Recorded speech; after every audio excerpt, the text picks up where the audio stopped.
Hey guys, welcome back to my channel. So today I'm back with another fall set and I'm using colors in this video that I don't normally use, like this nude color and this brown. I thought I'd try something different, but I really like the way they turned out. They came out really pretty, and this set definitely gives me fall vibes. So on this nail, I'm doing a marble with Mia Secret Coffee from their Fruity collection and Valentino Beauty Pure Perfect Nude, and I'm dipping my brush into the nude and then the brown and going in with that at the top by the cuticle. In the middle, I'm just doing the nude, and then at the bottom, I'm going in with the nude and the brown again. After that, I go in with some gold foil. I got this foil off of eBay, and once I'm done applying the foil, I go in with this gold glitter that I got from Michaels, and I apply that over the entire nail, but just very sparse. I only wanted like little hints of glitter. And after that, I go in with these little maple leaves that I got from Unique Nail Creations as a gift, but she also sells them in her store on eBay. And I am using a smaller acrylic brush in the size 6 to do my marbles. I just prefer to use a smaller brush when I do marbles because it works out better for me. And on this nail, I'll be doing the same thing. The only thing is, when I go in with the marble, I'll just be doing like a little swoosh of the marble going across the nail. I don't really know what else you call it, but hopefully you guys know what I'm talking about. It's like a little swoop across the nail. And when I pick up the glitter and the leaves, I take a tiny bead of clear acrylic and I dip my brush into the glitter and then place it on the nail that way. And with the foils, I just wet my brush and pick them up and place them on the nail, because you don't really need acrylic, because once you place them on, they stick really good because they're so thin. And after I apply the glitter and all that to this nail, I do go back in with a little bit of nude around the cuticle area on both those nails, just because I didn't like the way it looked, how it was so clear. I just added some more in just to make it look a little bit better.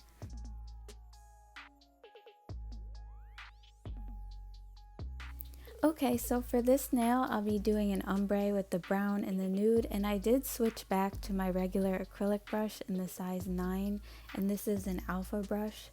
So anyways, these two colors were not the easiest to blend. As you can see, there's a big difference in color between the two. The brown is really dark and then the nude is really light. So my tip for when doing ombres like this is to just take your time and add in a little by little. So as you can see, I'm going in with the nude, but I do end up going back and forth between the two colors. Sometimes you have to do that with certain ombres just to get that perfect blend right there in the middle. Also, you want to be careful with how much acrylic you're using. Like I said, you want to add in a little bit at a time. You don't want to add in one big bead of nude and then another big bead and another big bead, because when you do that, you're gonna end up making your nails so thick.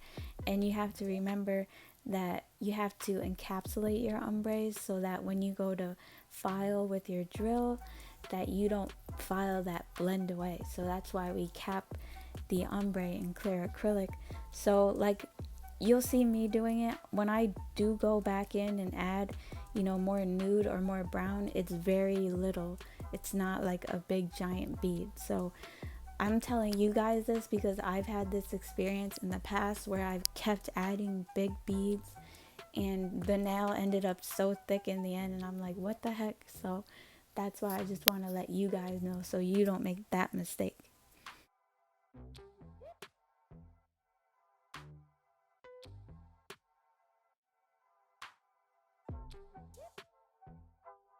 For the pinky, I'll just be doing solid brown, and just like with the other nails, you're going to want to keep your layers thin so that after we encapsulate, they don't end up too thick.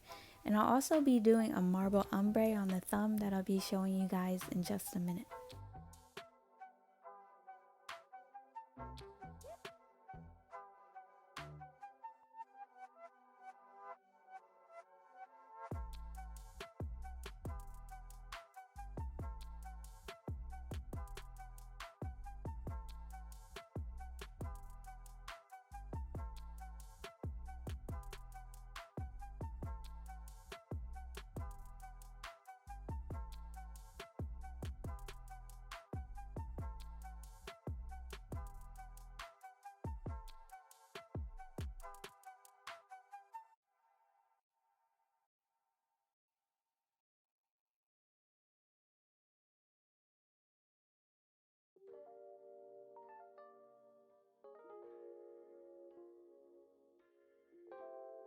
Alright, so for the marble nail, I start by doing the marble at the tip, and I dip my brush into the nude and then the brown and place it on the nail. And when you're doing marbles, you're going to want to work with the colors wet so you have enough time to move the colors around on the nail. And after I do the marble, I go in with a little bit of gold glitter just to add a little bit of accents here and there. And then I just take the nude and do the ombre and blend it. And just like with the other ombre, you have to just keep adding a little bit of nude here and there just to get that perfect blend in the middle.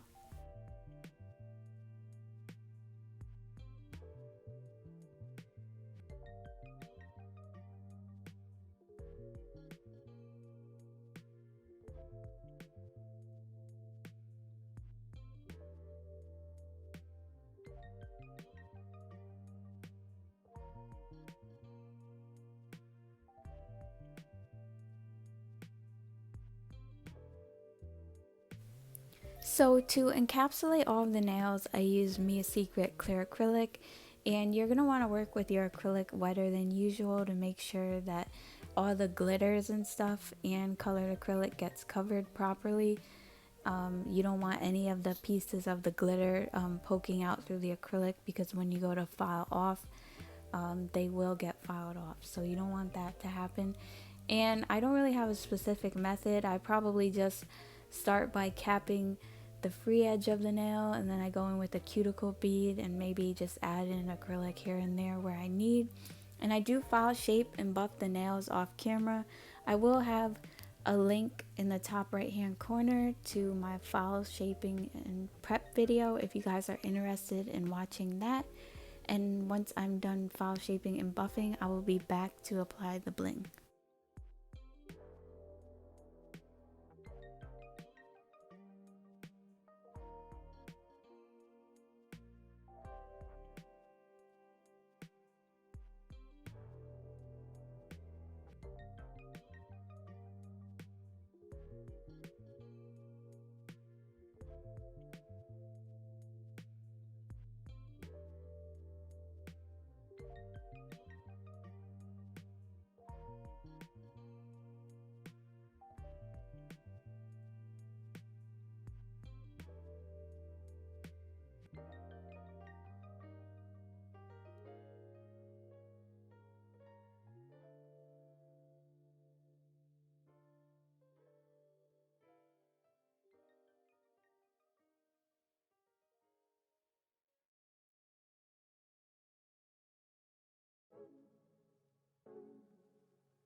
Alright, so after the nails are file shaped and buffed, I'm going in with some Mia Secret gel resin to apply some stones to the nails. I'm using some orange Swarovskis from Michaels and then just some regular AB rhinestones that I got off of eBay. They're not real or anything. And this Mia Secret gel resin I only use for my practice hand. As you could tell, it's a little bit old and gloopy, but I don't use it on my regular nails anymore because it always makes my stones fall off and I don't really like it. I normally use Poochie's Bling gel and top coat, where you would place the bling gel and then the top coat on the nail. You place your stones, cure them in the lamp, and they stay in place. That one works really, really good for me. My stones like never fall off. I literally have to like file them off to get them off. But this one I just used for my practice hand. And I am using my rhinestone picker. It's like a little wax at the end and you just use it to pick up your rhinestones. And I do go in with a little bit of acetone on my cleanup brush just to clean up some of the excess gel resin on the nail. Like I said before, the gel resin is a little bit old and gloopy, so I was just removing some of it to seal around the stones so that it stays on.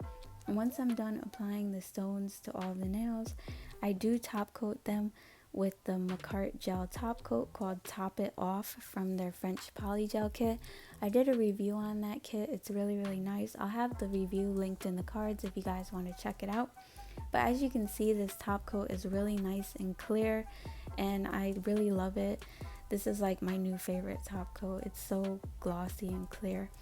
And I do top coat all of the stones just because it had a little bit of that wax coating on it from the wax. I don't know why that happened, but I put a little bit of top coat and then removed some of it with my brush so that the stones didn't lose their cut. But yeah, that's about it for this design, guys. I hope you guys enjoyed it.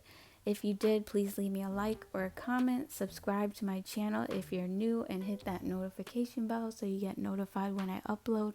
Also, don't forget to follow me on Instagram at StayPolished91. I'll see you guys in my next one.